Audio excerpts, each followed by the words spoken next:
Assalamualaikum warahmatullahi wabarakatuh. Bismillah walhamdulillah. Wassalatu wassalamu ala rasulillah Sayyidina wa maulana Muhammadin ibn Abdillah wa ala alihi wa sahbihi wa mawalah wa la hawla wa la quwwata illa billah amma ba'd. Saudaraku kaum muslimin wal muslimat rahimakumullah, wa bil khusus saudara-saudara kami dimanapun berada, yang tidak lupa dan tidak pusan-pusannya senantiasa kami doakan semoga Allah Azza wa Jalla memberikan kesehatan, sehat walafiat lahir dan batin.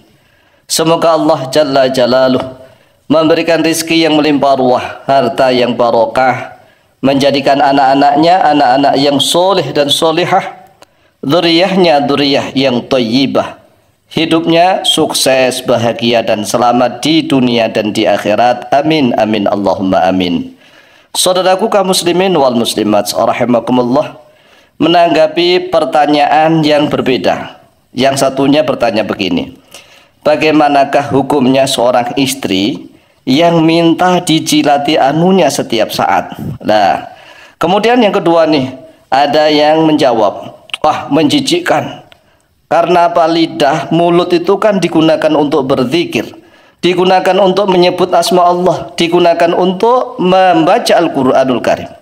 Tapi mengapa dipakai untuk menjilati itu? Katanya begitu. Oleh sebab itulah, di dalam hukum Islam itu kita tidak boleh simpang siur, ya, tidak boleh simpang siur. Kita harus mengetahui ilmunya terlebih dahulu, kemudian kita baru komentar. Jangan sampai kita berkomentar tanpa tahu ilmunya. Oleh sebab itulah, mari kita simak nih penjelasan dari para ulama. Kita nukilkan satu ibarat dari kitab Al-Mawsu'atu Al-Fiqhiyatu Al-Kuwaitiyatu, yaitu kitab Mawsu'ah Al-Fiqhiyah Al-Kuwaitiyah. Wa qala Al-Fananiyu minasyafi'iyati, wa qala dan telah berkata Al-Fananiyu oleh Syekh Al-Fanani minasyafi'iyati, dari madhab Syafi'i. Ini yang dimaksud Syekh Al-Fanani adalah pengarang penyusun kitab Fathul Mu'in. Karena ibaratnya persis apa yang ditulis di dalam kitab Fathul Mu'in nih, kitab-kitab fikih yang sering diajarkan di pondok-pondok pesantren. Dikatakan begini, ya juzu, boleh. Nah ini boleh nih, hukumnya enggak sampai haram, enggak sampai sunnah, ya enggak lah, boleh saja, ya boleh. Oleh sebab itu kalau seandainya boleh, enggak usah kita merasa sok suci, jijik, Masya Allah. Itu kan istrinya halal, istrinya itu halal. Halal untuk suaminya, ngapain jijik? Kalau memang Allah yang membolehkan, ya istimbat dari para ulama, Allah dan Rasulullah saja membolehkan, kenapa kita merasa sok suci? Ya daripada kita misalnya mencium pipinya wanita cantik tapi bukan istrinya, walaupun yang dicium pipi, tetapi haram ya tetap haram. Lah, walaupun yang dijilati itunya istri, itunya walaupun sudah keluar lendir misalnya, tetapi boleh. Ya tetap boleh, tetap halal begitu ya. Ya juzu, boleh. Li zauji, bagi suami. Kullu tamattu'in, oleh setiap senang-senang. Minha, daripadanya istrinya. Bima siwa halaqati duburiha, bima dengan sesuatu siwa halaqati duburiha, selain lingkaran dubur istrinya. Kalau lingkaran dubur istrinya haram, walaupun istrinya sendiri ya nggak boleh. Walaupun dubur istrinya misalnya tuh indah, cantik, bersih, mulus, putih, tapi dubur itu anus, ya tetap nggak boleh. Jadi kalau yang nggak boleh, yang nggak boleh, yang boleh boleh, begitu ya. Jangan kita berpendapat menggunakan hawa nafsu sendirilah. Kita harus tahu, kalau memang Allah dan Rasulullah tidak melarang, berarti kan boleh. Sedangkan kalau duburnya istri, walaupun mulus, putih, begitu bersih, ya tetap nggak boleh, haram ya haram kalau dubur. Tetapi kalau yang depan itunya boleh, walaupun sudah keluar pelumasnya, ya nggak apa-apa. Pelumasnya itu suci kalau menurut mayoritas ulama. Kalau seandainya pelumasnya itu najis misalnya nih, berarti senjatanya suami saat dimasukkan itu kan berarti mengandung barang yang najis, kan tidak mungkin. Itu tidak najis, suci. Jadi rutubatul farji itu bahasa Arab, ya bahasa Indonesianya ya pelumas lah, pelumasnya wanita itu suci, tidak najis. Kalau seandainya pelumas wanita rutubatul farji itu najis, lah bagaimana nanti kalau tercampur misalnya nih dengan anak, menjadi anak, masa anaknya najis? Ya enggak lah. Jadi rutubatul farji itu mirip mani, maka tidak najis. Bahkan menurut Syekh Al-Fanani dalam kitab Fathul Mu'in ini, walau bimasri badriha.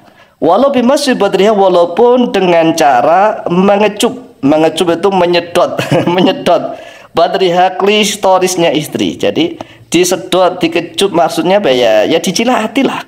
Kan dicilati, kalau dikecup, disedot. Badrun itu adalah klistoris, ya kacang itulah, kacang yang ada di tengah-tengah samudra, ya gunung kecil yang ada di tengah-tengah samudra itu boleh, walaupun dikecup-kecup, disedot-sedot boleh, karena memang halal. Tapi kalau yang anus jalan belakang itu walaupun bersih tetap haram, ya haram begitu ya, nggak boleh. Jadi kita nggak boleh berpendapat menggunakan perasaan hawa nafsu sendiri. Kalau memang Allah dan Rasulnya, ini standar Allah dan Rasulnya, jadi kan standar nih.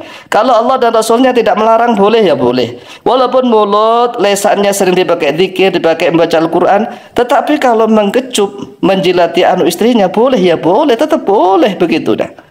Wasarraha al-Hanafilatu, dan telah menjelaskan oleh mazhab Hambali bijawazi takbilil farji, pada kebolehannya menciumi anunya istri qablal jima'i, di dalam sebelum jima. Jadi bolehnya kalau menurut mazhab Hambali nih, bolehnya ini menciumi, menyedot, menjilati anunya istri itu sebelum jima. Kan ini foreplay.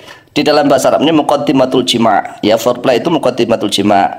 Agar sang istri bisa mengeluarkan rutubatul farji terlebih dahulu, yaitu pelumas. Kalau pelumasnya sudah keluar, kan tidak terlalu perih nih, nggak terlalu sakit bagi istri. Bagi suami juga tidak terlalu sulit untuk memasukkannya begitu ya, karena sudah ada pelumasnya begitu.